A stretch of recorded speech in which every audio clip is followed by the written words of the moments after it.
안녕하세요, YJ 멘토링입니다. 오늘은 외국어가 아닌 취업 관련 영상을 만들어 봤습니다.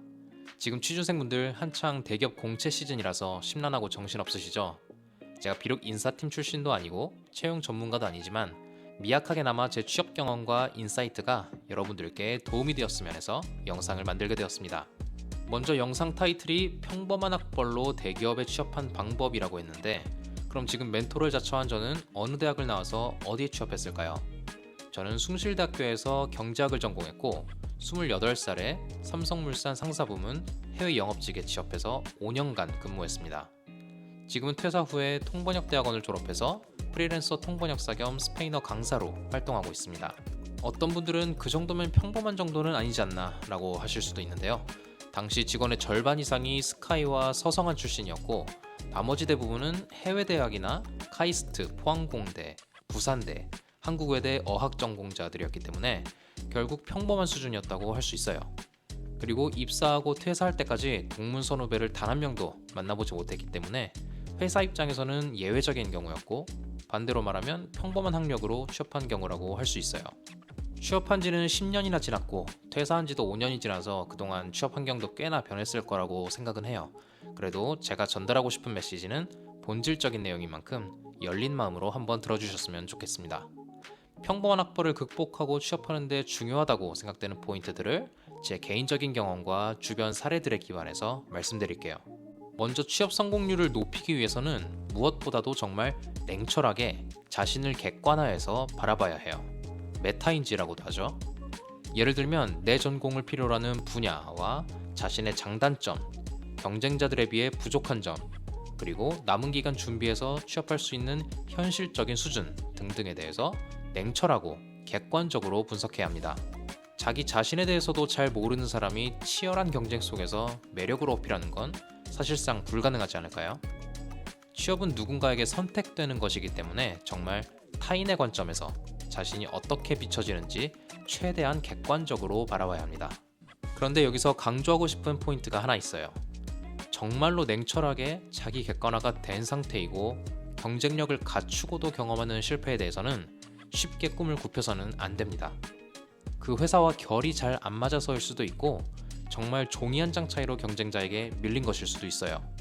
이런 경우에는 오히려 나중에 더 좋은 기회를 만날 수도 있으니까 절대 사서 실망하지 마세요. 한 가지 경험담을 말씀드릴게요.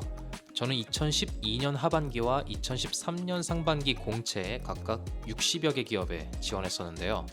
첫 시즌에는 딱 한 개 기업에서 서류를 통과하고 나머지는 올 서류 탈락이었어요.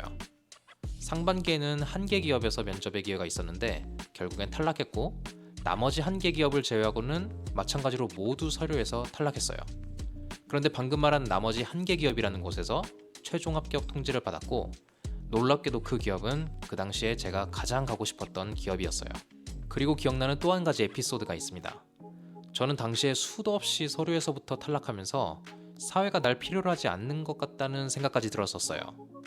그래도 이성의 한편에는 늘 아무리 봐도 객관적으로 내 스펙은 괜찮은 것 같은데 라는 일종의 반감 혹은 굽히지 못할 자부심 같은 것이 있었던 것 같아요. 그리고 그 당시에 저도 대학 동기들이랑 취업 스터디를 하고 그랬는데 어느 날 대화를 나누다가 나는 연봉 4천만 원 미만은 아예 고려하고 있지 않다고 말한 적이 있고, 정말 진심이었는데 그때 실소를 보였던 동기들의 그 반응이 아직도 잊혀지지 않아요.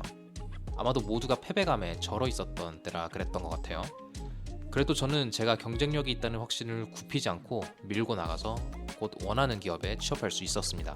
취업 준비를 하다 보면 정말 아무 생각 없이 남들이 하니까 그냥 따라 준비하거나 별 의미 없는 점수 몇 점을 더 올리려고 너무 많은 에너지를 낭비하는 그런 사람들을 자주 볼 수 있습니다.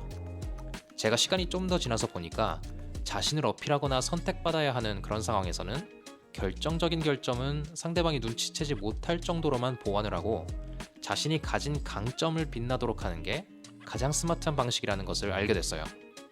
정말 수도 없이 많은 지원 서류랑 면접자들을 대해야 하는 회사 입장에서는 어느 정도 보완된 결점은 사실 눈에 잘 들어오지도 않고 오히려 다른 매력적인 요소에 관심과 흥미가 생기기 마련일 거예요. 다음은 남들보다 반발 빠른 플러스 알파 갖추기입니다. 이미 실력자들이 넘쳐나는 분야에 별 관심도 없는데 후발주자로 들어가서 자신을 끼워 맞추기보다는 지원하고자 하는 산업이나 기업이 현재 또는 미래 사업을 위해 현실적으로 필요로 하는 자질을 남들보다 반발 빠르게 갖추는 편이 훨씬 성공률이 높다고 생각해요. 제 경우에는 전공이 아닌데도 반발 빠르게 움직여서 갖춘 중국어 어학 능력이 취업 성공에 결정적인 역할을 했어요. 그 당시에는 중국 경제가 정말 무섭게 성장하던 시기였고 한국과의 비즈니스도 정말 활발했어요. 그만큼 기업들이 중국어 인력을 필요로 했었고요. 당시 삼성물산 상사부문은 신HSK 6급 보유자들한테 가산점을 줬었고 제 경우에는 임원 면접에서도 중국어 실력을 테스트했었어요.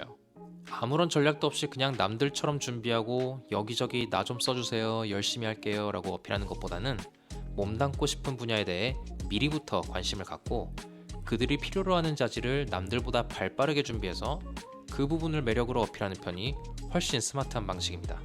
다음은 선택과 집중입니다. 말씀드렸듯이 저는 수많은 곳에서 서류 광탈을 했지만 결국에는 가장 가고 싶은 기업에 취업할 수 있었어요. 가장 일하고 싶은 기업이었기 때문에 저는 자연스럽게 제 스펙이나 관심도를 그 회사를 중심으로 빌드업해 나갔어요. 만약 제가 경제학과 출신이라는 이유만으로 은행이나 금융권에 지원하거나 해외 마켓과는 아무런 관련도 없는 기업 아니면 기업 문화 특성상 학력이 가장 우선시되는 곳에 지원한다면 어떻게 될까요? 안 봐도 뻔하죠. 당연히 그냥 서류 광탈일 거예요. 회사 입장에서는 뭔가 아쉬운 부분이 자꾸 눈에 밟히고 또 어떤 건 쓸데없이 오버스펙인 뭔가 결이 안 맞는 지원자라는 느낌을 받을 거예요. 요즘에는 눈에 밟히기도 전에 아마 AI가 걸러낼지도 모르겠네요. 물론 이렇게 경쟁이 치열한 시대에 한 개 기업만을 바라보고 준비하라는 말은 절대 아닙니다. 저도 최대한 많은 곳에 지원했었고 임원 면접에서도 다른 기업 지원 상황에 대해서도 질문을 받았었어요. 여하튼 강조하고 싶은 바는 여러 곳에 지원하더라도 여러분들의 전공과 스펙, 경험과 관심 분야가 잘 매칭되는 기업을 찾아서 그들이 필요로 하는 인재가 되기 위한 준비를 미리부터 그리고 더 집중적으로 해야 한다는 것입니다. 다음은 관련 분야 인턴 경험이에요. 다양한 이유 때문에 한국의 채용 시스템도 점차 공채에서 수시 채용으로 바뀌고 있고 경력직에 대한 니즈가 올라가고 있는 거 여러분들도 다 느끼실 거예요. 사실 항상 일자리 창출에 대한 정부의 압박을 받는 대기업들은 이런 변화를 기다려왔을지도 몰라요. 채용 규모를 컨트롤할 수도 있고 바로 실무에 써먹을 수 있는 인재를 채용해서 시간이나 금전적 비용을 아낄 수 있기 때문이에요. 분야에 따라서 차이는 좀 있겠지만 제가 입사하고 나서 철저히 회사의 입장에서 바라봐 보니까 대략 3년 차까지는 회사가 직원들에게 투자하는 기간인 것 같아요. 다시 말해서 입사 초기의 신입사원은 일종의 손이 많이 가는 비용이라는 말이죠. 교육을 위해서 투입해야 되는 시간과 금전적 비용에 퇴사 리스크까지 고려하면 기업들의 경력직 선호 현상은 사실 저도 이해가 가요. 하지만 당연히 우리 취준생들의 입장도 고려돼야 되겠죠. 경력직만 뽑으면 아직 경력이 없는 우리 취준생들은 오갈 데가 없어져 버리니까요. 참 어려운 상황인 것 같아요. 그래서 저는 대학 재학 중에 기회가 있다면 수단과 방법을 가리지 말고 관심 분야의 인턴 기회를 꼭 잡아보라고 권하고 싶어요. 물론 노동에 대한 정당한 대가는 받아야겠지만 금전적 가치보다는 경험에 더 큰 의미를 두고 꼭 도전하시기를 추천드립니다. 회사는 일을 하고 돈을 버는 조직이에요.